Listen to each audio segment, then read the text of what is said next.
పడితే ఆడికి ఎంతకు పడితే అంత వాళ్ళు ఎవరి మీద మాట్లాడుతున్నారో అన్నది జాగ్రత్తగా ఉండాలి.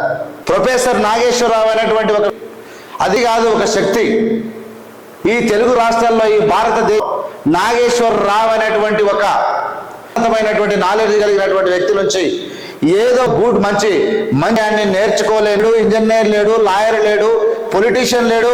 ఆ మాటకు వస్తే మంత్రులు లేరు, ముఖ్యమంత్రులు లేరు. ఎందరో ముఖ్యమంత్రులు నాగేశ్వరరావు మాటలు విన్నవాళ్ళే.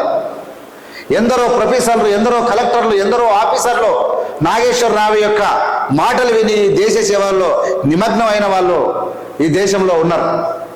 అలాంటి మహోన్నతమైనటువంటి క్యారెక్టర్ కలిగినటువంటి వ్యక్తి ఈ సమాజానికి వాస్తవమైన పరిస్థితులను చెప్పి జ్ఞానాన్ని అందించినటువంటి నాగేశ్వరరావు ఇలా చిల్లరగాళ్ళ చేతుల్లో పడి